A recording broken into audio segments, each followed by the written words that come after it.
கோதை சொல்லும் கண்ணன் வரலாறு. ஆன்மீக கதைகள். நம் துன்பங்கள் அனைத்தையும் தீர்த்து கடவுளிடம் கொண்டு சேர்க்கவல்ல வேதம் அனைத்திற்கும் வித்தான திருப்பாவை பெரியாழ்வாரின் மகளாய் விளங்கிய கோதை அருளியது. அப்படிப்பட்ட கோதை எழுதிய திருப்பாவை உலகப் புகழ் பெற்றவை என்பது நாம் அறிந்ததுதான். அது ஏன் கோதையை இப்படி கொண்டாடுகிறோம்? ஆழ்வார்கள் மொத்தம் 12 பேர். அவர்களில் ஆண்டாள் மட்டுமே பெண்ணாக பிறந்தார். ஆனால் மீதமுள்ள 11 ஆழ்வார்கள் என்ன சாதித்தார்களோ, எதை பூமியில் நிலை நிறுத்தினார்களோ அதையெல்லாம் விஞ்சி நின்றவள் ஆண்டாள். அவள் பிறந்த கதையே சுவாரஸ்யம்தான். பெரியாழ்வாருக்கு அவரது மனைவிக்கும் வெகு நாட்களாக குழந்தை இல்லை. மனம் வீசும் மலர் தோட்டத்தில் ஆடி மாதம் வளர்பிறை பூர நட்சத்திர நாளில் துளசி செடி அருகே கண்டெடுக்கப்பட்டவள் கோதை. பூமாதேவி நாச்சியாரின் அம்சம்தான் கோதை. பூமாதேவி நாச்சியார் நமக்கெல்லாம் என்ன சொல்ல வேண்டும் என நினைத்தவளோ அதை ஆண்டாளாக இந்த மண்ணில் பிறந்து தமிழில் சொல்லிவிட்டு போயிருக்கிறாள். பெரியாழ்வார் ஆண்டாளை வெறுமனே பாலும் நெய்யும் சேர்த்து ஊற்றி வளர்க்கவில்லை. அனுதினமும் கண்ணனின் பெருமைமிகு பெயர்களை, பெருமாளின் திவ்ய தேசங்களின் பெருமைகளை சொல்லி வளர்த்தார்.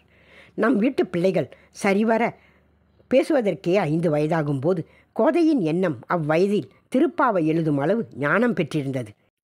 இதற்கு முக்கிய காரணம் பெரியாழ்வார் அவளுக்கு சொல்லிய எம்பெருமானின் வாழ்க்கை வரலாறு. தாய் 8 அடி பாய்ந்தால் குட்டி 16 அடி பாயும் என்று சொல்வார்கள். ஆண்டாள் 16 அடிகள் எல்லாம் இல்லை, ஒரே பாய்ச்சலில் உயர பறந்திருக்கிறாள். இளம் வயதிலிருந்தே கண்ணன் மீது அளவு கடந்த அன்பு கொண்டிருந்தாள் கோதை. அவள் பருவ வயதை அடைந்தபோது வடதேசத்தில் இருந்து உபன்யாசகர் ஒருவர் பெரியாழ்வாரின் வீட்டுக்கு வந்தார். பெருமாள் மீது பக்தி கொண்ட ஆண்டாளை பார்த்து பூரித்து போன அவர் கண்ணனை அடையும் வழி பற்றி ஆண்டாளுக்கு சொல்லத் தொடங்கினார். வடக்கே மதுராவில் ஆயர்பாடியில் வசித்த கோபியர் அனைவரும் கண்ணனையே அடைய வேண்டும் என விரும்பினர். அதற்காக காத்யாயினி தேவிக்காக பாவை நோன்பு நோன்றனர். அதன் பலனாக கண்ணனையே அடைந்தனர் என உபன்யாசகர் தெரிவித்தார். அதை கேட்டு வியந்த ஆண்டாள் தானும் அவ்வாறே கண்ணனை அடைய பாவை நோன்பு நோக்க வேண்டும் என முடிவு செய்தார். பருவ வயதை அடையும் சமயம் மனிதருடன் திருமணம் என்பது நடக்காத காரியம். மணந்தால் மாதவனையே மணப்பேன் என உள்ளத்தில் அன்பு சுரந்தது. ஆனால் கோபியர் வாழ்ந்து கண்ணனை அடைந்தது துவாபராயுகம். ஆனால் நாமோ கலியுகத்தில் வாழ்கிறோம். இது சாத்தியமா என்றெல்லாம் குழம்பவில்லை அவள். அரங்கன் கிடைப்பானா மாட்டானா என சந்தேகம் கொள்ளவில்லை. தூய அன்புடன் இருந்த கோதை தீர்மானமாக தன்னை இடைப்பெண்ணாக நினைத்து கொண்டு வாழ்ந்தாள். நாம் எதுவாக இருக்க ஆசைப்படுகிறோமோ அதுவாகவே ஆகிறோம் என்ற கூற்று அவளுக்கு பொருந்தும். ஒரு கதை சொல்ல கேட்டிருக்கேன். முற்காலத்தில் கடும் வறட்சி நிலவிய ஒரு ஊரில் ஆட்சி செய்த மன்னன் மழை வேண்டி ஒரு மிக பெரும் யாகம் நடத்த உத்தரவிட்டானாம். அனைத்து மக்களும் யாகம் நடக்கும் சமயத்தில் பங்கேற்க வேண்டும் என்பது உத்தரவு. மக்கள் திரளாக பங்கேற்றனர். ஒரு சிறுமி மட்டும் கையில் குடையுடன் வந்து சேர்ந்தாளாம். எதற்கு என்று வினவியதற்கு, யாகம் நடத்துகிறோம், அதனால் நிச்சயம் மழை வரும், வீட்டிற்கு செல்லும்போது நனையாமல் இருக்க குடை கொண்டு வந்தேன் என்றாளாம். அந்த சிறுமியின் உறுதிக்கு மனமிறங்கி வர்ண பகவான் அன்று அந்த பூமியை நனைத்ததாக அந்த கதை முடியும்.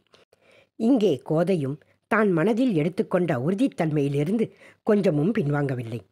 ஸ்ரீவல்லிபுத்தூரையே கோகுலமாக நிலைநிறுத்தி கொண்டு வடபத்ரசாயி கோயிலையே நந்தகோபானின் மாளிகையாக ஏற்றுக்கொண்டு தானும் நோன்பு இருக்க முடிவு செய்தாள். பின் நோன்பு இருக்க தேர்வு செய்த மாதம்தான் மார்கழி. திருப்பாவையில் ஆண்டாள் தன்னையே ஒரு இடையர் பெண்ணாக நினைத்து பாடியது 29 பாசுரங்கள். கடைசி ஒரு பாசுரத்தை பெரியாழ்வாரின் மகளாக இருந்து பாடியதாக சொல்வார்கள். உளவியல் ரீதியாக பார்த்தோமேயானால் கண்ணனின் கதைகளை கேட்டு கேட்டு தன்னையும் கோபியாக மனதளவில் மாற்றிக்கொண்டாள். கண்ணனை அடைய வேண்டும் என முயற்சி மேற்கொண்டாள். அந்த நிலையிலேயே வாழத் தொடங்கி தன்னை முழுதும் அர்ப்பணித்து கொண்டாள்.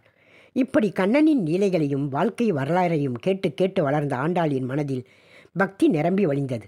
ஒரு ஏரி நிரம்பிவிட்டால் என்ன செய்வார்கள்? அதனுடைய மதகுகளை திறந்து விடுவார்கள் இல்லையா?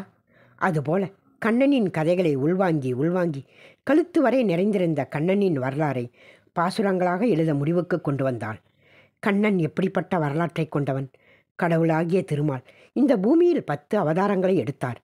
புல்லாங்குழல் ஊதி, வெண்ணெய் திருடி, குறும்புகள் செய்து, மாடு மேய்த்து, நண்பர்களுடன் விளையாடி, அசுரர்களை வதம் செய்து, கோவர்த்தன மலையை குடையாக பிடித்து, காளிங்கனை அடக்கி, கூத்தாடியாய் குடமாடி, பாட்கடலில் தூங்கி, பெருமலையில் இருந்து மக்களை காத்து, மகாபலியிடமிருந்து மூவுலகையும் பெற்று, ராஜதந்திரனாக, தூது செல்பவனாக, மல்யுத்தம் புரிபவனாக, ரதம் ஓட்டுபவனாக, திரௌபதிக்கு சேலை தந்த ஆபத் பந்தவனாக, குசேலனின் வறுமையை போக்கிய தர்மவத்சலனாக, பீஷ்மருக்கு முக்தி தந்தவனாக, சிகாமணியாக பல பரிமாணங்களை காட்டும் அவன் வரலாறு கேட்க கேட்க மெய்சிலிருக்கும். இப்படி அனுதினமும் கேட்ட பெருமாளின் வரலாறு ஆண்டாளின் நெஞ்சத்துக்குள் தேங்கி கிடக்க தான் எழுதிய திருப்பாவையில் அவருடைய வரலாற்று பெருமைகளை இடையிடையே கோர்த்து மாலையாக்கியுள்ளாள். ஆம், ஆயர் குலத்தினில் தோன்றிய அணிவிளக்கை என்றும் சீர்மல்கும் ஆயர்பாடி என்றும் குற்றம் ஒன்றும் இல்லாத கோவர்லதம் பொற்கொடியே என்றும் கண்ணனின் ஆயர்குல தோன்றலை குறிப்பிடுகிறார் ஆண்டாள். திருப்பாவை 25ஆம் பாசுரத்திலே ஒருத்தி மகளாய் பிறந்து ஓர் இரவில் ஒருத்தி மகனாய் ஒளித்து வளரத்தான் தீங்கு நினைத்த கம்சன் வயிற்றில் நெருப்பன நின்ற நெடுமாலே என்ற அன்று அவன் வரலாற்றை வெளிப்படுத்துகிறாள். அதோடு நின்றாளா? பறவை வடிவம் கொண்டு வந்த அரக்கனாகிய பாகாசுரனின் வாய்ப்பிழந்து அளித்ததை திருப்பாவையில் 13ஆம் பாசுரத்தில் புல்லின் வாய்க்கிண்டாளை என தெரிவிக்கிறாள். சக்கர வடிவில் வந்த சகடாசுரனை காலாலே உதைத்து அளித்தவன் அவன் என்னும் கதையை 6ஆம் பாசுரத்தில் கள்ளச்சகடம் கலக்கலிய காலோச்சி என்கிறாள். சிறு கன்றாக உருவெடுத்து வந்த வத்சாசுரனை எகிரி அடித்ததாக கொண்டு விழாவின் வடிவாக நின்ற அசுரன் மீது எரிந்தான் என்பதை 24ஆம் பாசுரத்தில் கன்று குனிலா எரிந்தாய் கலல் போற்றி என்கிறாள்.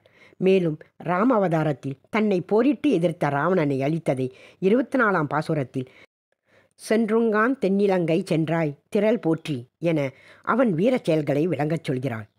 நமக்கு ஒருவரை பிடித்து விட்டால் அவர் செய்த செயல்கள் சிறியவை என்றாலும் பிறரிடம் பெருமையாக சொல்லி சொல்லி ஆனந்தம் கொள்வோம் தானே. இங்கு ஆண்டாளின் மனம் கவர்ந்தவனோ அளப்பரிய செயல்கள் செய்தவன். அவன் பெருமைகளை சாதாரணமாகவா சொல்வாள்? தன் மனம் கவர்ந்த நாயகனின் வீர தீர பராக்கிரமங்களை ஆண்டாள் தன் பாசுரங்களில் உயர்நிலைகளில் உட்புகுத்தி அவன் பெருமை கதைகளை நமக்கெல்லாம் சொல்லி சொல்லி மகிழ்கிறாள். அவன் வரலாறை பாசுரத்தில் பாடுவதுதான் அவளுக்கு எத்தனை ஆனந்தத்தை கொடுக்கிறது. வாமன அவதாரம் எடுத்து ஒரு அடியால் விண்ணையும் மற்றொரு அடியால் மண்ணையும் அளந்து முடித்து 3ஆம் அடியை மகாபலி சக்கரவர்த்தியின் தலைமீது தன் திருப்பாதத்தை வைத்து மகாபலிக்கு முக்தி அளித்ததை ஓங்கி உலகளந்த உத்தமன் போர்பாடி என்றும் அன்றிரு உலகம் அளந்தாய் அடிபோற்றி என்றும் வெளிக்காட்டியுள்ளாள். இப்படித்தான் அந்த எம்பெருமானின் ஒவ்வொரு செயலையும் பெரியாழ்வார் வழி கேட்டறிந்து ஆண்டாள் அவன் பெருமைகளை உலகிற்கு எடுத்துச் சொல்லும் விதத்தில் திருப்பாவைக்குள் அழகாக பொருத்தியிருக்கிறாள். பெருமாளின் வரலாறை கேட்க கேட்க ஆண்டாளுக்கு இனித்தது போல திருப்பாவையில் அவள் பாசுர வழி படிக்க படிக்க நமக்கு அவள் மீதான பற்றுதல் அதிகமாகிறது. இத்துடன் விட்டாளா என்ன? இன்னும் இன்னும் வரலாற்றை அறிவித்து கொண்டும் விவரித்து கொண்டும் செல்கிறாள். எம்பெருமானை பற்றி உலக மக்கள் காலத்துக்கும் பெருமைப்பட்டு கொண்டே இருக்க வேண்டும். இதுவே ஆண்டாளின் அவாவாக இருந்தது. உலகிலுள்ளோர் கண்ணனை வணங்குவதையே விருப்பமாக கொண்டதை கண்டு வெகுண்ட இந்திரன் பெருமழை பொழிவித்து உயிர்களை துன்புறுத்தினான். அப்போது கண்ணன் என்ன செய்தான்? கோவர்த்தன மலையை குடையாக பிடித்து மக்களை காத்தான். இதை 24ஆம் பாசுரத்தில் குன்று குடையாய் எடுத்தாய் குணம் போற்றி என்று பாடுகிறாள்.